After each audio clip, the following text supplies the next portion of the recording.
I'm going to the gym. Gym, do you want to come to? Now, I know that's not how the song goes, but I'm actually going outside. I can't wait. It's freezing cold out here. But I invest time in my garden every day because I want to stay fit and strong for the rest of my life. And the question is always asked of me, Rowie, how do you get motivated? How do you stay motivated? Why are you so inspired to get puffed, lift heavy, be fit, be strong, and do that every single day? I haven't missed a day of exercise since I was 10 years of age. Now, I haven't missed brushing my teeth. I haven't missed having a shower. I've eaten food every day too. So it's not like it's a weird thing. People look at me like, oh, what do you mean you've never missed a day of exercise? That can't be true.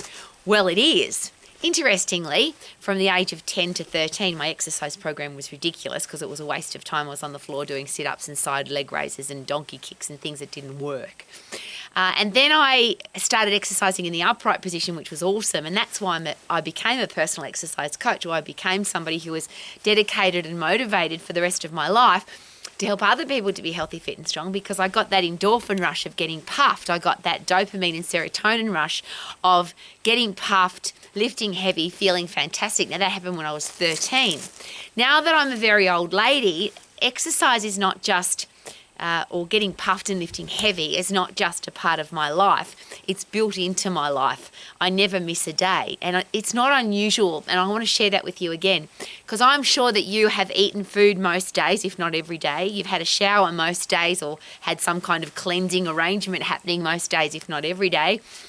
I hope you've brushed your teeth most days, if not every day. We breathe air, we wear clothes, we do some things every single day because they're a normal part of life. So is it possible that exercise, getting puffed, for me getting puffed is not just a normal part of life, it's 4 puffs an hour. And when I'm out in the garden, it's many more than 4 puffs an hour because I garden in the phosphate system. So I go flat out for 10 seconds, then I get my breath back. Then I go flat out for 10 seconds and get my breath back.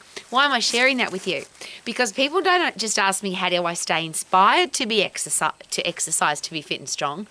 But they ask me, what's the driving force to want other people to be fit and strong? How do you do that, Rowie? And it's a really simple process. Some people are inspired by the pleasure of being fit, being strong, having a stack of energy. But a lot of people are inspired by the fear of something going wrong. So when I share this on a fairly regular basis, my father died of Alzheimer's, so his brain rotted away. And I saw that happen, and I never want to live like that. So that became a driving force to find out what keeps the brain young, what stops the brain from rotting away. I watched my mother get very old very quickly. Now, we added 38 years to her life because she started doing strength training, because she started boxing, because she started running on the beach, running upstairs, and she started all of that at 74 years of age, and we gave her 38 extra years of life.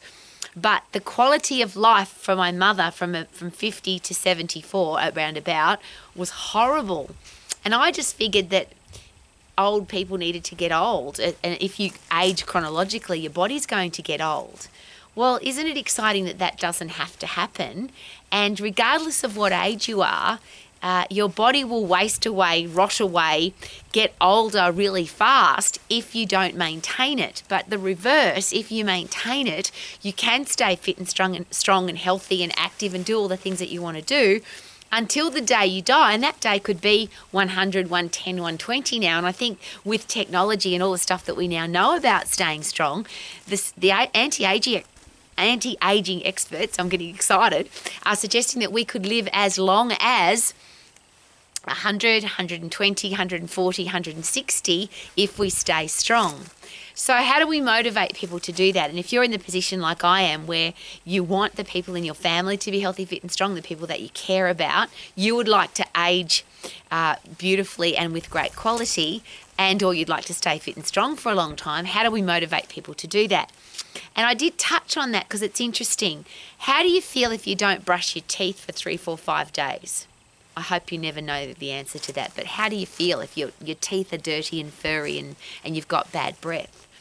How do you feel if you are tired and lethargic and you can't be bothered? Now, that's a silly question because that's how you feel, tired and lethargic and can't be bothered. But emotionally, how do you feel? How do you feel about yourself? How's your self-esteem? If you are not achieving, if you're not doing, how do you feel about yourself? If you've got low self-esteem and low self-confidence, what happens to your life? If your brain's not functioning effectively, so you can't think clearly, you're not creative, you don't handle pressure very well, what happens to your life? If you've got a slow metabolism, what happens to the amount of fat on your body? What happens to the speed at which you can burn up food? Do you want to be able to eat whatever you want to, or do you want to have to diet, restrict, can't have, mustn't have, don't have all the things that you love to eat for the rest of your life? So let's just wrap those up. There are some really interesting things to consider, but I think really important things to consider. If I'm not fit and strong, I'll have a brain that doesn't work effectively. I'm more likely to be depressed and anxious, have low self-esteem, low self-confidence, and end up with Alzheimer's and dementia. That's my brain.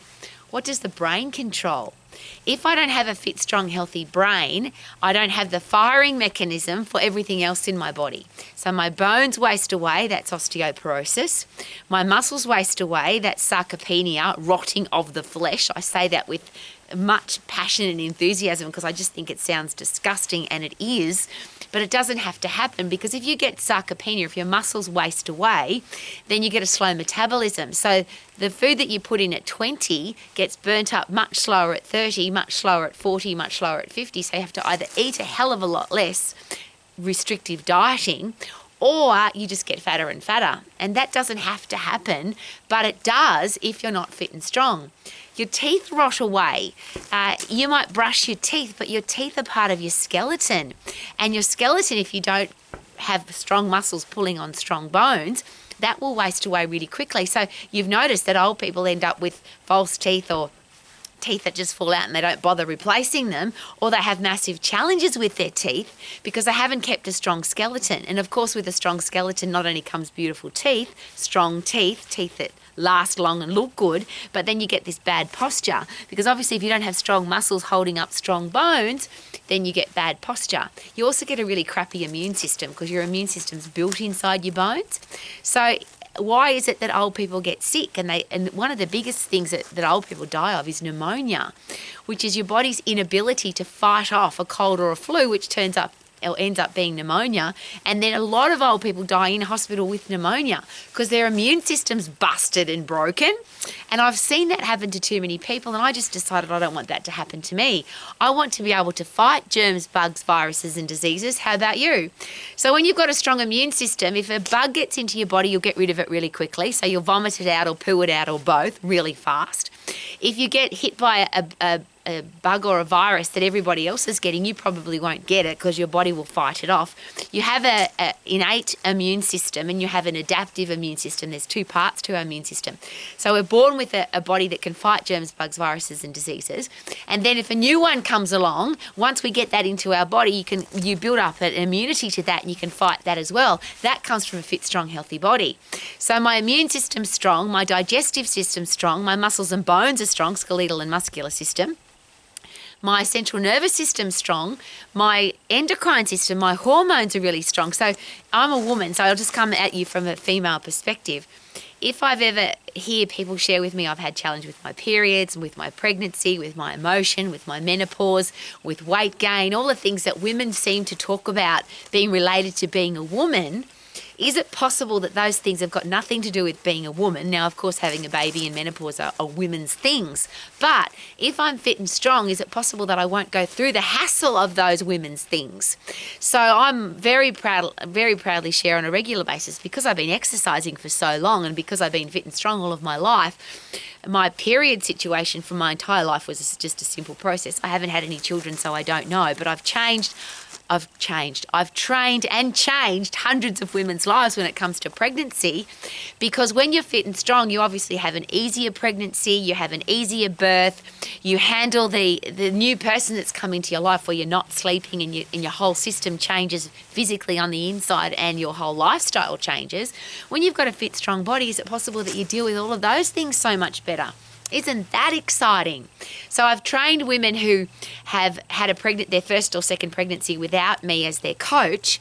Then their second or third pregnancy, fourth or fifth, I've been their exercise coach, kept them fit and strong throughout their pregnancy. And it's been like, oh my God, this pregnancy was easy. I feel so much better. I've got so much more energy. I'm dealing with this so much better.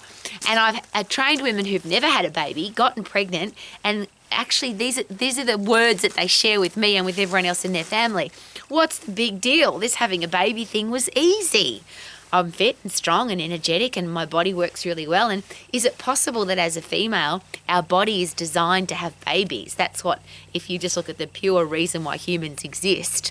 And I know there's a lot of argument about it, but if you go back to basic biology, the female form was designed to procreate the human race and keep it going. So when you go to the endocrine system, the hormonal system, which is designed to make that process easy, not hard, that's why when you're fit and strong, your body produces, yes, epinephrine, adrenaline, cortisol, to fight and flight, to deal with the stress, to deal with the pressure. Interestingly, if you're having a baby, there's, according to a lot of women, there's a lot of pain involved and it's a really horrible process. But how come when you go back to our ancestors many, many moons ago, they had lots and lots of children without any hospitals, without any doctors, without any drugs? Why do they keep going back? Is it possible that because they were fit and strong and they were outside all the time and their muscles were strong and their bones were strong and their endocrine system was strong, they could deal with that whole process so much easier? I get so passionate about this and people go, Rowie, you and your bloody puffy, huffy, puffy and lifting. But what if that was the only thing you needed to do to have a fit, strong, healthy body that was lean, that burnt up calories fast, that had a strong self-esteem and powerful self-confidence? You had a brain that works effectively, so you're less likely to get depressed, anxiety, Alzheimer's, dementia. You don't get coronary heart disease, type 2 diabetes, osteoporosis, stroke, most cancers, because fit, strong bodies just don't get those things. So you avoid all the horrible diseases, so you get rid of all the yuck stuff in life. And then you add in the side effect of being fit and strong is that you can go and do all the things that you want to do. You can have babies, you can climb mountains, you can go water skiing, you can go rock climbing. You can dance at a nightclub all night. Your body can handle everything so much better. I'll even go a step further. I have people in my life who smoke drugs, they smoke cigarettes, they drink copious amounts of alcohol, but they're fit and strong. And I share this interestingly directly from a cardiologist who shared with me personally, Rowie, I would rather my patients be smokers and really fit than non-smokers and be unfit. Smoking is nowhere near as bad as for the human body as being unfit, inactive. Because when you're unfit and inactive, your muscles waste away, your bones waste away, your body goes to rack and ruin, and you just can't deal with anything well. If you've got a fit, strong body, if you put toxins into your body, you're more likely to be able to handle them effectively. Interestingly, I have people in my life who drink a large amount of alcohol, but because they're really fit and really strong, they handle it really well. And then there's the opposite to that, which I'm a living example of that. I don't want to smoke and I don't want to drink and I don't want to take drugs because I want to be fit and strong for the rest of my life, and I want to be able to huff and puff every day. I want to be able to lift heavy. I want to have a great quality of life. And for me, waking up with a hangover has got nothing to do with a great life. So all I'm asking, and I always do this for our kids, you're an adult and you can do whatever you bloody well want. And if you're not inspired to exercise and you want to be weak and old and frail and make that happen really quickly, isn't it awesome that everyone gets the choice to do that if they want to? But if you want to stay young, stay fit, stay strong, have great self-esteem, have great self-confidence, awesome hair, skin and nails, a body that can fight germs, bugs, viruses and diseases, a brain that doesn't get depressed, a brain that doesn't rot away and get Alzheimer's and dementia, a body that is so unlikely to get any of the killer diseases. If you want to live your life as an energetic, strong, powerful, passionate person, the only way to do that is to stay fit and strong. And interestingly, often when I share this kind of information, and I do obviously because it's what I've been doing all of my life, I ask the question, do you want to be weak? Do you want to be fat? Do you want to be sick? Do you want to be diseased? Do you want to have bad posture? Do you want to have ugly hair, skin and nails?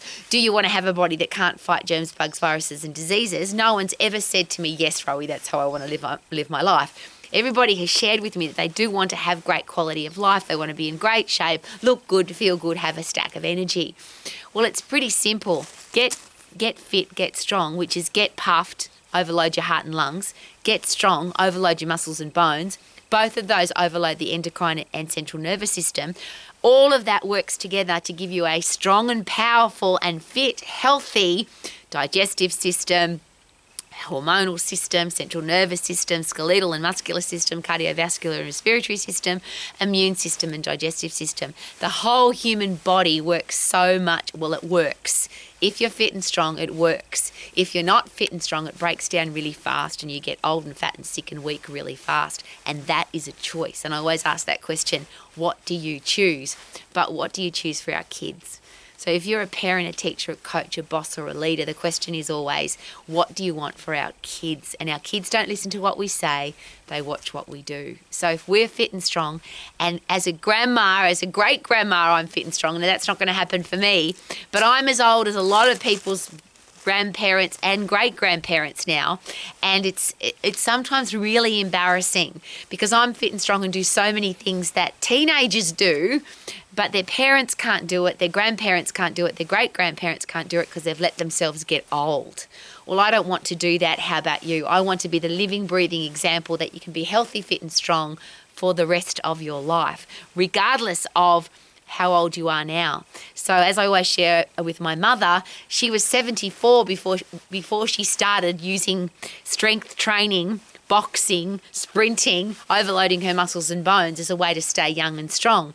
So everybody else in her family died under the age of 60. My mother died peacefully in her sleep at 98 years of age. So we gave my mother 38 extra quality years of life because she got fit and strong. So is it possible that regardless of whether you're 15 or 55 or 85, you can reverse any anti-aging you've done, or you can reverse any aging that's happened, and you can be an anti-aging machine? Isn't that awesome? So you could come out to beautiful places like this, and I live, this is my favourite gym. It's called K&R, the K-Man and Rowie's Happy Homestead, because this is to become where I get fit, get strong, and I'm going to stay that way for the rest of my life. May you create a happy place for you to stay fit and strong for the rest of your life so you can sing like I do. I feel good, na-na-na-na-na-na-na. I knew that I would now, na-na-na-na-na-na-na. So good, so fit, so strong, so healthy. Woohoo!